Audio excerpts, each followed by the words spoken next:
हर हर महादेव सभी को। आज संतान सप्तमी का व्रत रखा जा रहा है। यह शिव जी और माँ पार्वती को समर्पित है। इस व्रत का पूरा फल तभी मिलता है जब इसकी कथा का पाठ किया जाता है।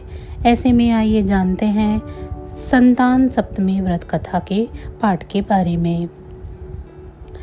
संतान सप्तमी का व्रत संतान की प्राप्ति, सुरक्षा और समृद्धि के लिए रखा जाता है। यह व्रत हर साल भाद्रपद महीने के शुक्ल पक्ष की सप्तमी तिथि को किया जाता है, जो इस साल 30 अगस्त यानी कि आज पड़ रहा है। इस दिन माता पिता व्रत रखते हैं और भगवान शिव व देवी पार्वती की पूजा करते हैं। ऐसी मान्यता है कि इस दिन व्रत रखने के साथ साथ संतान सप्तमी की कथा का पाठ करना या सुनना चाहिए, क्योंकि यह अनुष्ठान का अहम हिस्सा है। साथ ही कथा के साथ ही व्रत पूर्ण होता है। तो आइए जानते हैं संतान सप्तमी व्रत कथा के बारे में। एक बार महाराज युधिष्ठिर ने भगवान श्री कृष्ण से पूछा कि कोई ऐसा व्रत बताए जिससे संतान संबंधी सभी परेशानियां दूर हो जाएं। इस पर भगवान श्री कृष्ण ने उन्हें एक कथा सुनाई। अयोध्या के राजा नाहुष की पत्नी रानी चंद्रमुखी थी और उनके नगर में विष्णुगुप्त नाम का एक ब्राह्मण भी रहता था, जिसकी पत्नी का नाम भद्रमुखी था।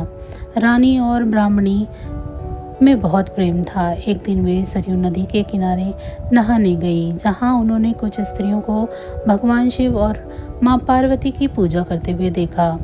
जब उन्होंने पूछा कि वे क्या कर रही हैं, तो स्त्रियों ने बताया कि यह संतान सप्तमी का व्रत है, जो संतान की सुख समृद्धि के लिए किया जाता है। रानी और ब्राह्मणी ने यह व्रत करने का मन बनाया। ब्राह्मणी भद्रमुखी ने पूरी श्रद्धा से यह व्रत किया, लेकिन रानी चंद्रमुखी ने लापरवाही बरती और कभी यह व्रत किया और कभी छोड़ दिया।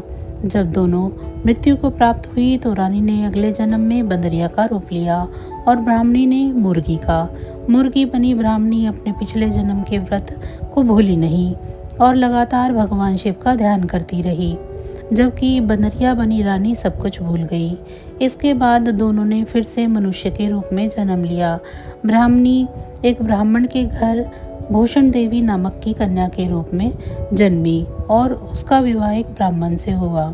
अपने व्रत के पुण्य से उसे 8 सुंदर, गुणी और स्वस्थ पुत्रों की प्राप्ति हुई। दूसरी ओर रानी को शिव की पूजा न करने के कारण संतान नहीं मिली और वह बहुत दुखी रहने लगी। वहीं जब वह बूढ़ी हुई तो उसे एक गूंगा, बहरा और कमजोर पुत्र हुआ, जो 9 साल की उम्र में ही मर गया। रानी बहुत दुखी थी। एक दिन भूषण देवी अपने 8 बेटों के साथ रानी से मिलने आई। रानी ने भूषण देवी की खुशी और उसके 8 पुत्रों को देखकर मन में ईर्ष्या महसूस की। उसने उन बच्चों को विष मिला हुआ लड्डू खिला दिया, लेकिन भगवान शिव की कृपा से उन्हें कुछ नहीं हुआ। यह देखकर रानी भी हैरान रह गई।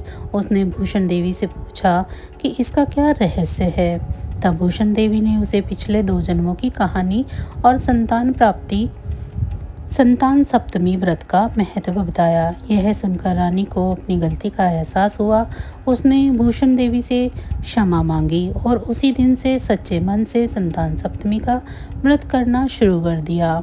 इस व्रत के प्रभाव से रानी को भी संतान सुख की प्राप्ति हुई और वह जीवन के सारे सुख भोग कर वह अंत में शिवलोक में गई।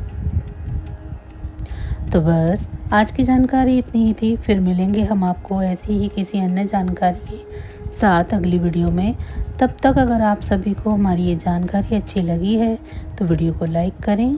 चैनल को अभी तक सब्सक्राइब नहीं किया है तो ऐसी ही और वीडियो के लिए चैनल को सब्सक्राइब कर लें।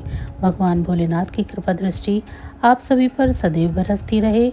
इसी के साथ आप सभी का बहुत बहुत धन्यवाद। नमः शिवाय।